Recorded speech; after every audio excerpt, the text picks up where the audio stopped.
आइए हम परमेश्वर के वचन पर चर्चा करें। आज का वार्तालाप का शीर्षक है उठो और आगे बढ़ो। आज के बाइबल छंद हैं 2 कुरिन्थियों 12वां अध्याय पद 7 से 9। और इसलिए कि मैं प्रकाशों की बहुतायत से फूल न जाऊं, मेरे शरीर में एक कांटा चुभाया गया, अर्थात शैतान का एक दूत की मुझे घूंसे मारे ताकि मैं फूल न जाऊं। इसके विषय में मैंने प्रभु से 3 बार विनती की कि मुझसे यह दूर हो जाए। और उसने मुझसे कहा, मेरा अनुग्रह तेरे लिए बहुत है, क्योंकि मेरी सामर्थ निर्बलता में सिद्ध होती है। इसलिए मैं बड़े आनंद से अपनी निर्बलताओं पर घमंड करूंगा, कि मसीह की सामर्थ मुझ पर छाया करती रहे। तथा फिलिप्पियों 3 अध्याय पद 13 और 14। हे भाइयों, मेरी भावना यह नहीं कि मैं पकड़ चुका हूँ, परंतु केवल यह एक काम करता हूँ कि जो बातें पीछे रह गई हैं उनको भूलकर आगे की बातों की ओर बढ़ता हुआ निशाने की ओर दौड़ा चला जाता हूँ, ताकि वो इनाम पाऊं जिसके लिए परमेश्वर ने मुझे मसीह यीशु में ऊपर बुलाया है। वे कहते हैं कि अनुभव सबसे अच्छा शिक्षक है। मैं व्यक्तिगत रूप से मानता हूँ कि असफलता वास्तव में आपको अनुभव से अधिक सिखाती है, क्योंकि यह आपको फिर से उठने और अपने विश्वास के लिए संघर्ष जारी रखने का अवसर भी देती है। ईसाई धर्म फिर से उठने, पुनरुत्थान की शक्ति और ईश्वर की शक्ति के माध्यम से असंभव पर विजय प्राप्त करने पर आधारित है। यीशु का एक सच्चा अनुयायी किसी भी स्थिति में उनके सकारात्मक दृष्टिकोण के लिए जाना जाएगा, उनकी क्षमता के लिए सभी के द्वारा पूरी तरह से त्याग दिया जाना और फिर भी अपने विश्वास में मजबूत रहना, प्रियजनों द्वारा पीठ में छुरा घोंपना और अभी भी क्षमा करने और प्रतिशोध न करने की क्षमता है।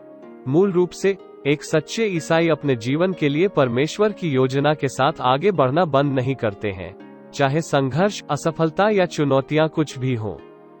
यदि आप परिस्थितियों के कठिन होने पर अन्य सभी लोगों की तरह ही प्रतिक्रिया करते हैं, तो क्या बात आपको दूसरों से अलग बनाती है, यीशु को अपना प्रभु मानते हुए? यदि आप बस अपनी स्थिति के लिए खेद महसूस करते हुए वहां लेटे रहते हैं और अपने आसपास सभी को दुखी करते हैं, तो मसीह आपके माध्यम से कैसे चमक सकता है? मैं हमेशा गिलास को आधा भरा हुआ देखने की बात नहीं कर रहा हूँ, क्योंकि कभी कभी यह खाली होगा। मैं उस व्यक्ति के पास दौड़ने की बात कर रहा हूँ जो आपका खाली गिलास लेकर पवित्र आत्मा से भर सकता है।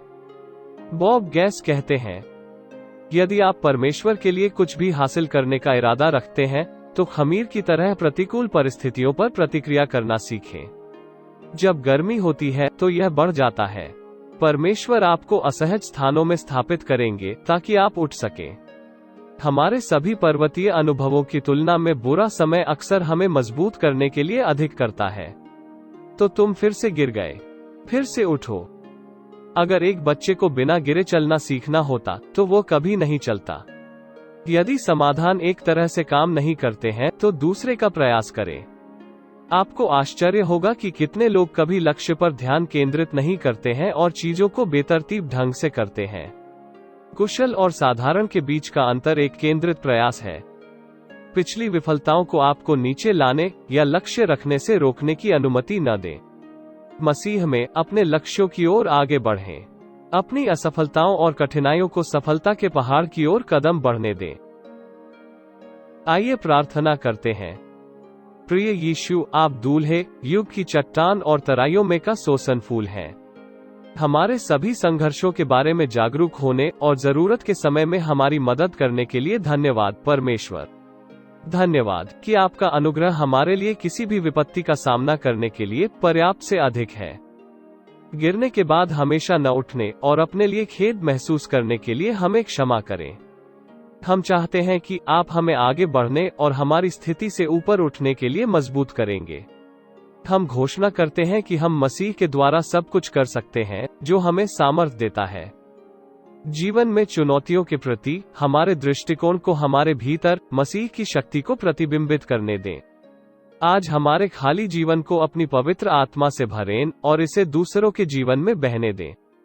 यीशु के पराक्रमी नाम में हम पूछते हैं, आमीन।